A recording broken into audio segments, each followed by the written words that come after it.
ನಮಸ್ಕಾರ ಸ್ನೇಹಿತರೆ, ಈ ಸಂಚಿಕೆಯಲ್ಲಿ ಶುಕ್ರಾಚಾರ್ಯರಿಗೆ ಶುಕ್ರ ಅಂತ ಹೆಸರು ಯಾಕೆ ಬಂತು ಅಂತ ಹೇಳಿ ತಿಳ್ಕೊಳ್ಳೋಣ ಬನ್ನಿ.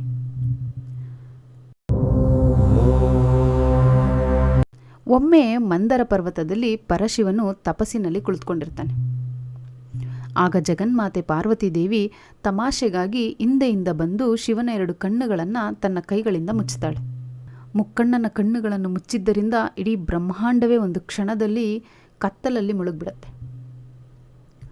ಆ ಸಮಯದಲ್ಲಿ ಪಾರ್ವತೀ ದೇವಿಯ ಕೈಯಲ್ಲಿದ್ದ ಬೆವರಿನ ಹನಿಗಳು ಶಿವನ 3ನೇ ಕಣ್ಣಿನ ತೇಜಸ್ಸಿನ ಸಂಪರ್ಕಕ್ಕೆ ಬಂದುಬಿಡುತ್ತೆ.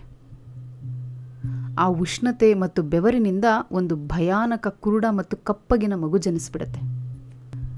ಅವನು ಶಿವ ಮತ್ತು ಪಾರ್ವತಿಯ ಪುತ್ರ.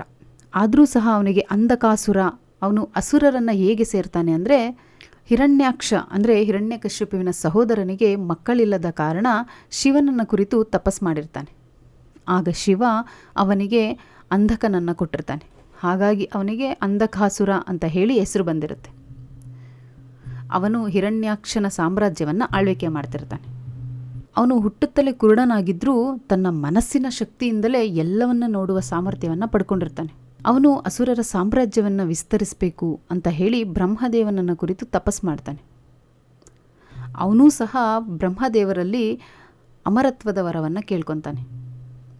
ಆದರೆ ಬ್ರಹ್ಮದೇವರು ಅದು ಅಸಾಧ್ಯ ಅಂತ ಹೇಳ್ತಾರೆ.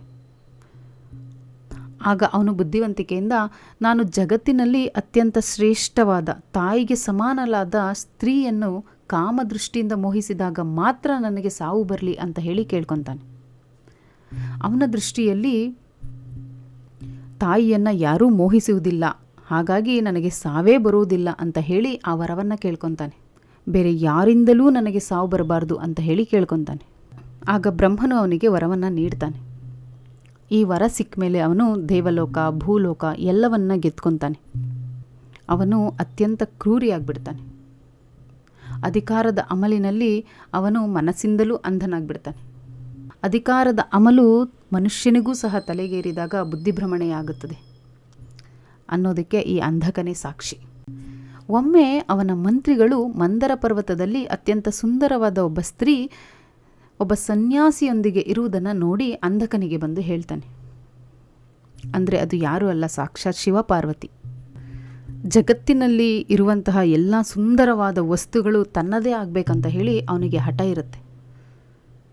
ಅಂಧಕಾಸುರ ತಾನು ಹುಟ್ಟಿದ ರಹಸ್ಯವನ್ನು ತಿಳಿಯದೆ ತನ್ನದೇ ತಾಯಿಯಾದ ಪಾರ್ವತಿ ದೇವಿಯನ್ನು ಅಪಹರಣ ಮಾಡಲು ದಂಡೆತ್ತಿ ಬರ್ತಾನೆ. ಅಷ್ಟರಲ್ಲಿ ಬ್ರಹ್ಮದೇವನು ನೀಡಿದಂತಹ ವರದ ಕಾಲ ಹತ್ತಿರವಾಗ್ತಿರತ್ತೆ. ಆಗ ಅವನು ಪಾರ್ವತಿ ದೇವಿಯನ್ನು ಅಪಹರಣ ಮಾಡ್ತಾನೆ. ಪಾರ್ವತಿ ದೇವಿಯನ್ನು ರಕ್ಷಿಸಲು ಶಿವನು ಅಂಧಕಾಸುರನ ವಿರುದ್ಧ ಯುದ್ಧವನ್ನು ಮಾಡಲಿಕ್ಕೆ ಶುರು ಮಾಡ್ತಾನೆ.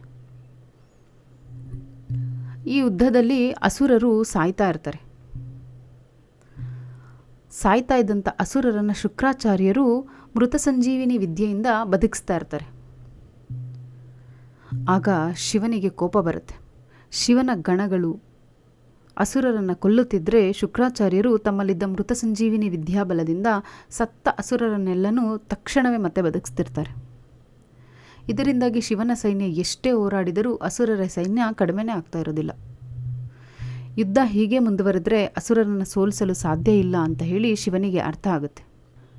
ಆಗ ಶಿವನಿಗೆ ಕೋಪ ಬಂದು ಸತ್ತವರನ್ನು ಬದುಕಿಸುತ್ತಿರುವ ಶುಕ್ರಾಚಾರ್ಯರನ್ನು ಮೊದಲು ನಿಯಂತ್ರಿಸಬೇಕು ಅಂತ ಹೇಳಿ ನಿರ್ಧಾರ ಮಾಡ್ತಾರೆ. ಆಗ ಶಿವನು ಗಣಗಳಿಗೆ ಶುಕ್ರಾಚಾರ್ಯರನ್ನು ಹಿಡಿದುಕೊಂಡು ಬರಲು ಆಜ್ಞೆ ಮಾಡ್ತಾನೆ. ಶಿವನ ಆಜ್ಞೆಯಂತೆ ಗಣಗಳು ಶುಕ್ರಾಚಾರ್ಯರನ್ನು ಬಂಧಿಸಿ ಶಿವನ ಮುಂದೆ ತಂದು ನಿಲ್ಲಿಸ್ತಾರೆ. ಶುಕ್ರಾಚಾರ್ಯರು ಮತ್ತೊಮ್ಮೆ ಮೃತ ಸಂಜೀವಿನಿ ಮಂತ್ರವನ್ನು ಬಳಸಬಾರದು ಮತ್ತು ಅವರಿಗೆ ತಕ್ಕ ಶಿಕ್ಷೆ ನೀಡಬೇಕು ಎಂದು ಕೋಪಗೊಂಡು ಶಿವ ಶುಕ್ರಾಚಾರ್ಯರನ್ನು ಇಡಿಯಾಗಿ ಬಾಯಿಗೆ ಹಾಕಿ ನುಂಗ್ಬಿಡ್ತಾರೆ. ಆಗ ಶುಕ್ರಾಚಾರ್ಯರು ಶಿವನ ಉದರವನ್ನು ಸೇರ್ಬಿಡ್ತಾರೆ.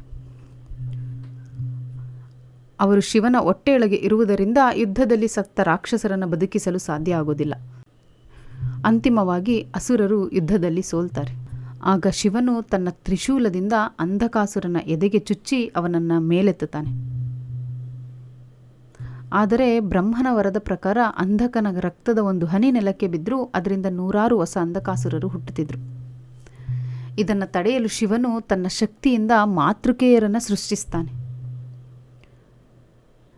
ಅಂಧಕನ ದೇಹದಿಂದ ಬೀಳುವ ಪ್ರತಿಯೊಂದು ಹನಿ ರಕ್ತವನ್ನು ನೆಲಕ್ಕೆ ಬೀಳದಂತೆ ಈ ಮಾತೃಕೆಯರು ಕುಡಿದ್ಬಿಡ್ತಾರೆ. ತ್ರಿಶೂಲಕ್ಕೆ ಸಿಲುಕಿ ವರ್ಷಗಟ್ಟಲೆ ಸೂರ್ಯನ ಬಿಸಿಲಿಗೆ ಒಣಗಿದಾಗ ಅಂಧಕಾಸುರನಿಗೆ ಜ್ಞಾನೋದಯ ಆಗುತ್ತೆ. ತಾನು ಮೋಹಿಸಿದ್ದು ಜಗನ್ಮಾತೆ ಪಾರ್ವತಿಯನ್ನು, ತನ್ನನ್ನು ಶಿಕ್ಷಿಸುತ್ತಿರುವುದು ಸಾಕ್ಷಾತ್ ನನ್ನ ತಂದೆಯಾದ ಪರಶಿವನು ಎಂಬ ಸತ್ಯ ಅರಿವಾಗುತ್ತೆ.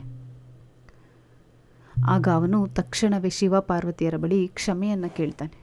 ಆಗ ಕರುಣಾಮಯಿಯಾದ ಶಿವನು ಅಂಧಕನು ತನ್ನ ತಪ್ಪನ್ನು ಒಪ್ಪಿಕೊಂಡಾಗ ಅವನನ್ನು ಕೊಲ್ಲದೆ ಅವನಲ್ಲಿ ಇದ್ದಂತಹ ಅಸುರ ಗುಣಗಳನ್ನು ನಾಶ ಮಾಡಿ ತನ್ನ ಗಣಗಳಲ್ಲೊಬ್ಬನಾಗಿ ಮಾಡ್ಕೊಳ್ತಾನೆ. ಅವನಿಗೆ ಭೃಂಗಿ ಅಂತ ಹೇಳಿ ಒಂದು ಸ್ಥಾನವನ್ನು ನೀಡಿ ತನ್ನ ಬಳಿಯೇ ಇಟ್ಕೊಳ್ತಾನೆ. ಈ ಕಡೆ ಶಿವನ ಹೊಟ್ಟೆಯನ್ನು ಸೇರಿದ್ದ ಶುಕ್ರಾಚಾರ್ಯರು ಅಲ್ಲಿಂದ ಹೊರಬರಲು ದಾರಿ ಕಾಣದೆ ತತ್ತರಿಸ್ತಾ ಇರ್ತಾರೆ. ಆದರೆ ಅವರು ಮಹಾಜ್ಞಾನಿಯಾಗಿದ್ದರಿಂದ ಶಿವನ ಉದರದೊಳಗೇನೆ ಶಿವನನ್ನು ಕುರಿತು ಭಕ್ತಿಯಿಂದ ತಪಸ್ಸನ್ನು ಮಾಡ್ತಾರೆ. ಶಿವನಾಮವನ್ನು ಸ್ತುತಿಸಲು ಪ್ರಾರಂಭ ಮಾಡ್ತಾರೆ.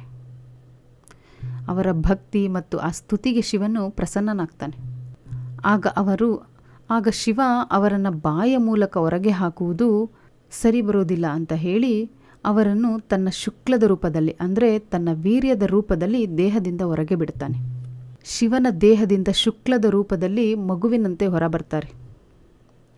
ಆಗ ಶಿವ ಅವರಿಗೆ, ನೀನು ನನ್ನ ದೇಹದಿಂದಲೇ ಹೊರಬಂದಿದ್ದೀಯಾ, ಹಾಗಾಗಿ ನೀನು ನನಗೆ ಮಗನ ಸಮಾನ ಅಂತ ಹೇಳಿ ಅವರಿಗೆ ಆಶೀರ್ವಾದ ಮಾಡಿ, ಇನ್ನು ಮುಂದೆ ನೀನು ಭಾರ್ಗವ ಎಂಬ ಹೆಸರಿನ ಜೊತೆಗೆ ಶುಕ್ರಾಚಾರ್ಯ ಅಥವಾ ಶುಕ್ರ ಎಂಬ ಹೆಸರು ನಿನಗೆ ಸಿಗಲಿ ಅಂತ ಹೇಳ್ತಾರೆ.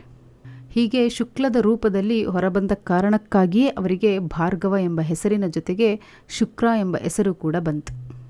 ತದನಂತರ ಶಿವನು ಅವರಿಗೆ ನವಗ್ರಹಗಳಲ್ಲಿ ಅತ್ಯಂತ ಪ್ರಕಾಶಮಾನವಾದ ಶುಕ್ರಗ್ರಹ ಆಗುವ ಸ್ಥಾನವನ್ನು ಕೊಡ್ತಾರೆ ಮತ್ತು ಲೋಕದಲ್ಲಿ ಸಂಪತ್ತು ಜ್ಞಾನದ ಅಧಿಪತಿಯಾಗುವ ವರವನ್ನು ಕೂಡ ಕೊಡ್ತಾರೆ.